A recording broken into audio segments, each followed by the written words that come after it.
Assalamualaikum warahmatullahi wabarakatuh. Rabbana zidna ilma warzuqna fahma warzuqna bissalihin. Amin. Sahabat Jendela Dunia AHM yang semoga selalu dilindungi oleh Allah Subhanahu wa taala. Pada pembahasan kali ini saya akan menjelaskan mengenai hukum mim mati. Ya, kalau pembahasan sebelumnya kita pernah membahas tentang hukum nun mati dan tanwin ya. Itu ada izhar, ada idgham, ada iklab, ada ikhfa. Nah, sekarang kita membahas mengenai hukum mim mati ya. Kita sudah ketahui bahwa mim mati ya adalah mim yang tidak berharokat atau mim yang berharokat sukun. Baik. Hukum mim mati ada 3. Yang pertama yaitu ikhfa syafawi. Ikhfa syafawi. Apa yang dimaksud dengan ikhfa syafawi?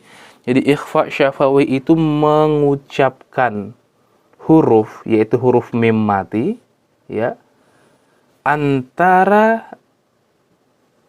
izhar dan idgham.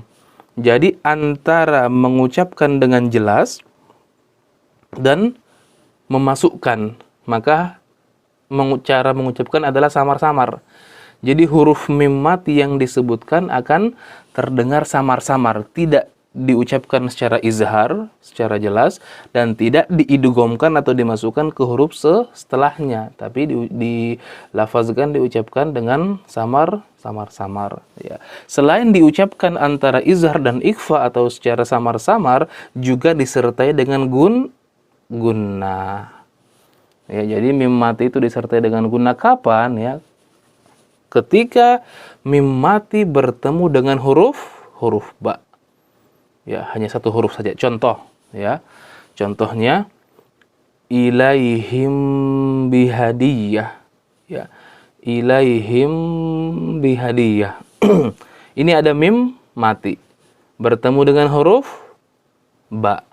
Maka hukum bacaannya adalah ikhfa syafawi. Tidak dibaca dengan izhar ya, ilaihim bihadiyah, ilaihim bihadiyah. Tidak dibaca dengan idgham juga, ilaihim bihadiyah, ilaihim bihadiyah. Namun dibaca dengan samar-samar antara izhar dan ikhfa yang disertai dengan gunnah. Ilaihim bihadiyah, ilaihim bihadiyah. Seperti itu. Kemudian cara melafazkan juga ini ada 2 cara. Yang pertama bi iglaki asyafatain. Kedua bibir tertutup rapat. Ilaihim bihadiyah. Yang kedua bitarkil furjah. Ada sedikit lubang ya di antara 2 bibir ya. Mungkin ilaihim bihadiyah, ilaihim bihadiyah. Cara yang pertama atau yang kedua, dua-duanya boleh digunakan. Tapi yang paling populer itu adalah cara yang pertama. Biiglaki asyafataini. Kedua bibir tertutup rapat. Ya. Baik, ini hukum mim mati yang pertama, ikhfa syafawi. Yang kedua, ada yang disebut dengan idgham. Idgham wajib. Atau nama lainnya idgham mutamatsilaini shaghir. Atau mungkin di Indonesia lebih populer dengan nama idgham mimi. Nah, idgham mimi ya, ada 2 mim yang bertemu. Oleh karena itu disebut idgham mimi.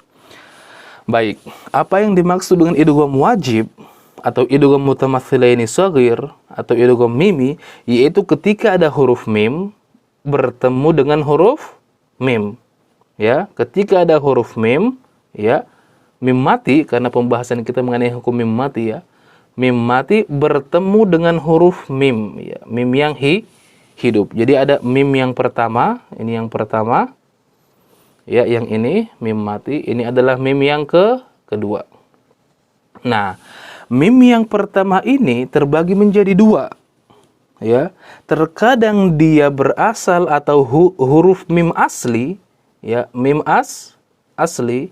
Ya, contohnya seperti khalaqalakum ma. Di sini kan mim asli ya, mim yang merupakan pokok inti daripada kata tersebut. Khalaqalakum ma. Di sini mim asli. Ya. Khalaqalakum ma. Yang kedua, terkadang mim yang pertama ini bukan mim asli, namun mim yang diakibatkan dari perubahan. Ya. Perubahan dari mana? Terkadang dari nun mati atau tanwin yang dirubah menjadi huruf mim, ya. Contoh di sini kita ambil yang pertama, contoh huruf mim yang tidak asli, yang huruf mim tersebut merupakan akibat perubahan dari huruf nun. Contoh kalimat mimma. Di sini kan aslinya huruf nun. Namun cara membacanya ya dirubah dengan huruf mim. Maka di sini tidak bukan huruf mim asli, namun mim yang diakibatkan dari perubahan dari huruf nun ke huruf mim.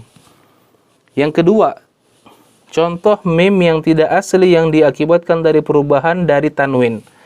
Contoh ma'im mahin. Di sini kan tanwin ya, bukan mim. Namun cara membacanya dengan huruf mim. Nah, ketika huruf mim yang pertama ini berasal dari mim yang tidak asli atau dari perubahan nun dan tanwin, maka ini termasuk idgham bi gunnah. Nun mati bertemu dengan 4 huruf ya, nun, mim, waw. Oleh karena itu, idgham bi gunnah merupakan nama lain dari idgham wajib. Nama lain dari idgham mutamatsilaini shaghir. Nama lain dari idgham mimi ketika contohnya itu berasal dari mim yang tidak asli. Mim yang terjadi dari perubahan nun mati dan tanwin. Baik. Sahabat jendela dunia yang dirahmati oleh Allah Subhanahu wa taala, kemudian yang ketiga. Baik. Kemudian hukum yang ketiga dari mim mati yaitu izhar wa wajib. Izhar wa wajib. Ya. Izhar wajib atau yang disebut dengan izhar syafawi.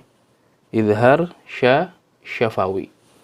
Nah, apa yang dimaksud dengan izhar syafawi yaitu ketika ada huruf mim atau mim mati ya bertemu dengan 26 huruf hijaiyah. Ya, atau seluruh huruf hijaiyah 28 kecuali huruf mim dan ba. Ya, maka sisanya adalah 26 ya. Kalau yang tadi ketika mim mati bertemu dengan huruf ba, maka hukum bacanya ikhfa syafawi samar-samar ya, disertai dengan gunnah. Kalau mim mati bertemu dengan huruf mim setelahnya, maka bacanya adalah idgham ya, dimasukkan mim pertama ke mim yang kedua. Nah, kalau ini ya ketika mim mati bertemu dengan selain huruf hijaiyah ya, selain daripada huruf ba dan huruf mim, maka cara membacanya itu harus dibaca jelas tanpa gunnah atau tanpa adanya dengung. Ya, harus dibaca dengan jelas tanpa adanya dengung.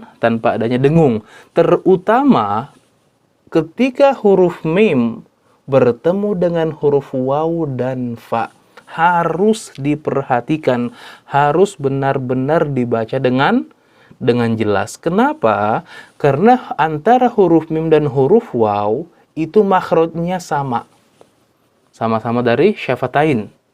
Ya, antara huruf mim dan huruf fa ini memiliki banyak sifat ya, memiliki kesamaan banyak di sifat. Oleh karena itu, dalam izhar wajib ini ketika ada mim mati bertemu dengan huruf hijaiyah 26 ya, harus dibaca jelas, terutama ya apalagi ketemu dengan huruf waw dan huruf fa, benar-benar harus dibaca dengan jelas. Baik, contoh.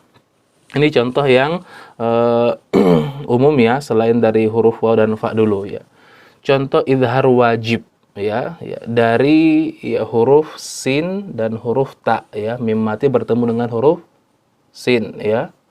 Ini kan termasuk dari yang 26 di sini ya. Tumsuna harus dibaca dengan jelas tanpa adanya gunnah, tidak dibaca tumsuna ya, tumsuna ya.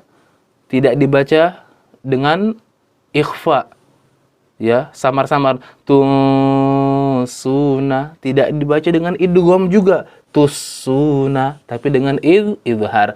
Tumsuna, tumsuna, ya, tidak disertai dengan gunnah, nggak boleh ada gunnah, apa namanya, gunnah yang dimaksudkan di sini, ya, yaitu gunnah yang tingkatannya lebih tinggi daripada huruf mim, ya. Kalau misalkan berbicara tentang gunnah, ya, kapanpun huruf mim itu ada gunnahnya, namun yang dimaksudkan dengan di sini gunnah yang dibaca dengan alif atau yang dibaca dengan dua harokat, ya, seperti tumsuna, itu yang dimaksud, ya. Maka cara membacanya tumsuna. Kemudian ketika mim bertemu dengan huruf ta, la'allakum tattaqun, ya, tidak dibaca dengan apa namanya, idgham, la'allakut tattaqun, juga tidak dibaca dengan ikhfa, la'allakum tattaqun, tapi dengan izhar, jelas, huruf mimnya harus jelas, ya, la'allakum tattaqun. Nah, apalagi ketika huruf mim itu bertemu dengan huruf waw dan huruf fa. Contoh ketika mim mati bertemu dengan huruf waw, ya. Ghairil maghdubi alaihim wa. Nah, di sini harus dibaca dengan jelas. Himwa, himwa. Ghairil maghdubi alaihim wa. Himwa, ya. Karena kenapa? Huruf mim dan huruf waw makhrajnya sama, ya, ya. Menghindari adanya idgham dan lain sebagainya, maka harus dibaca dengan jelas, ya. Alaihim wa, alaihim wa. Jangan sampai dibaca alaihim wa, alaihim wa, alaihim wa. Contoh mim mati bertemu dengan huruf fa, ya. Alladzi hum fihi, hum fihi, ini harus jelas, harus hati-hati, ya, karena kalau terburu-buru dibaca dengan cepat tanpa diperhatikan, maka nanti hukum mimnya tidak dibaca dengan tahqiq, ya. Hum fi, hum fi, hum fihi, hum fihi, seperti itu. Jadi kesimpulannya bahwa hukum mim mati yang ketiga yaitu izhar wajib atau disebutkan izhar syafawi. Kapan? Ketika mim mati bertemu dengan seluruh huruf hijaiyah kecuali huruf mim dan huruf mim dan huruf ba, maka jumlahnya ada 26, ya. Maka cara bacanya harus dibaca dengan jelas tanpa adanya gunnah atau dengung, terutama ketika huruf mim itu bertemu dengan huruf waw dan fa, ya, harus dibaca lebih jelas lagi. Baik, barakallahu fikum, ya, sahabat jendela dunia AHM yang selalu dirahmati Allah Subhanahu wa taala. Mudahan penjelasan singkat ini dapat menambah wawasan kita untuk bisa membaca kalam Allah lebih baik lagi. Syukurna la ihtimamikum, tsumma assalamu alaikum warahmatullahi wabarakatuh.